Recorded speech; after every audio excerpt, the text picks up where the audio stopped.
Hey guys, Mopar Man back. Alright, so we have a little issue with the charger.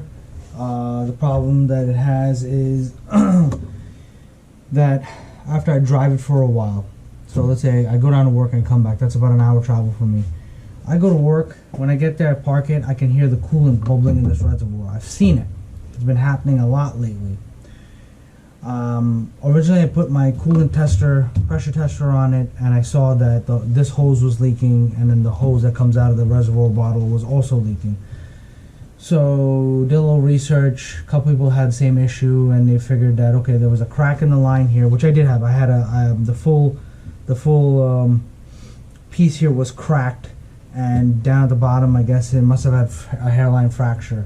So I replaced the reservoir, and I replaced the lower hose, not this upper hose, the lower hose. The upper hose was actually pretty decent. I figured it was loose because this piece on the inside that it goes onto, that slips onto, was cracked. I did that. She was good for about 2 days, and then it started up again. And I'm thinking, oh man, worst case scenario, I got a head gasket. That's what most of us would think, right?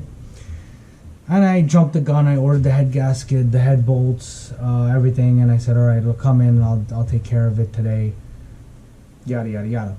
And then I'm thinking about it, and the more I'm thinking about this issue, I said, okay, it's not overheating. So it's, that doesn't mean that there couldn't be exhaust gases escaping into it, but it's not overheating. So that's my biggest thing. It's not overheating. Then I thought, okay, maybe the thermostat's stuck open. If it was stuck closed, I'd have an overheating issue. Stuck open, not so much, but that wasn't an issue either. All right, decided, all right, I came home today from work, decided to test the radiator cap. Radiator cap will not hold anything also. Rubber piece was broken. This is coming off. I said, you know what? Let me go to Dodge, get a new radiator cap. Got a brand new one. This has 17 pounds.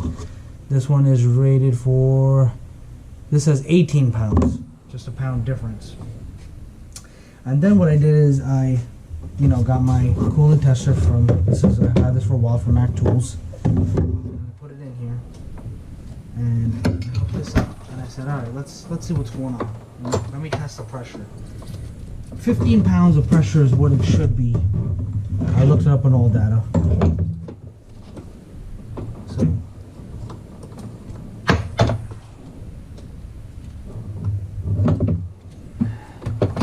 take this off. There you go. Alright. And what I did is I watched my gauge here and I started pumping it up.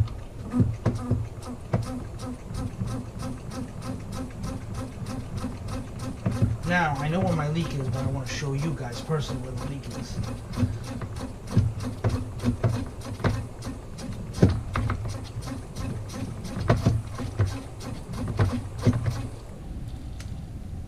I don't know if you can hear that, but I'm going to keep going until I get to at least 10. The problem is because the leak is there.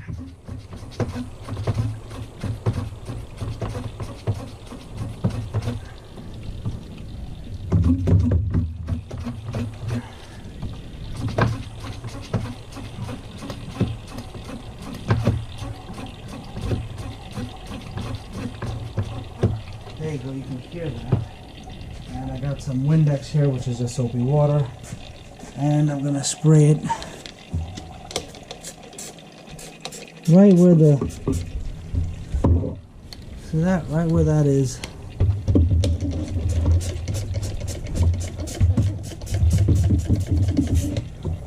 As you can see, where the bubbles are coming out from.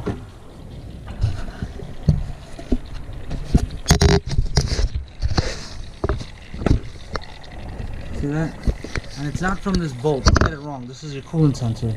It's coming from right in there where the water pump attaches to the timing cover. So I'm guessing the seal on it went. So now I bought a new water pump. And we're gonna get started with it. We're changing out the water pump.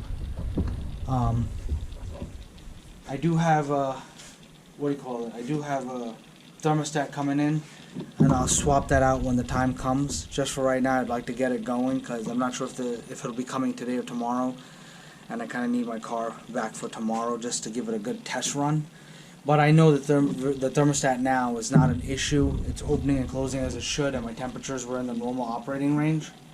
So, as you can see, that's where my leak is. So what was happening is, as the car would cool down, I think it was pulling a vacuum. It was causing this to bubble over and spill out. And so, release the pressure.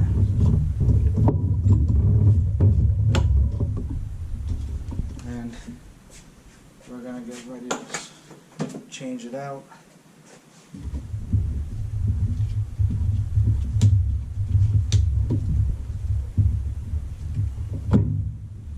All these are just a balloon that inflate. As you screw it tighter, it gets wider and wider and seals itself.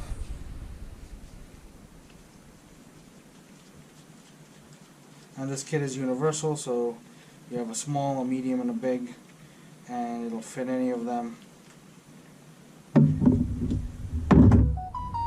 And the other thing is, it comes with the adapter to do most radiator caps. So with that being said, I'll move my radiator caps out of the way, and we'll get started over here. Get all this out of the way. First thing I'm going to do is disconnect my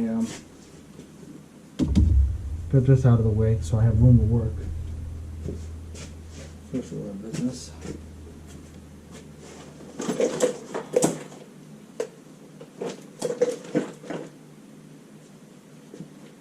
Looks like an 8 to me, so let's get an 8.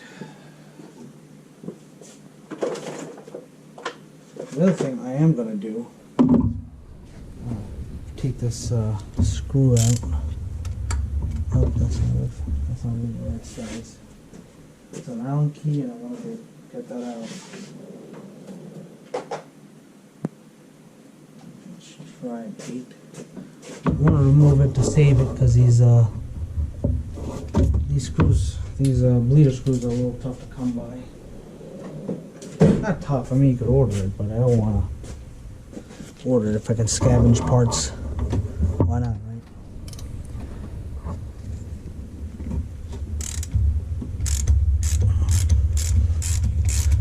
And I put a drip tray underneath.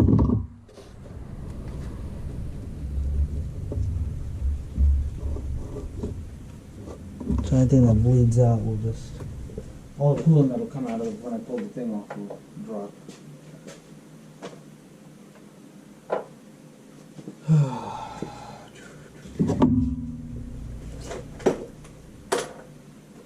That's 8.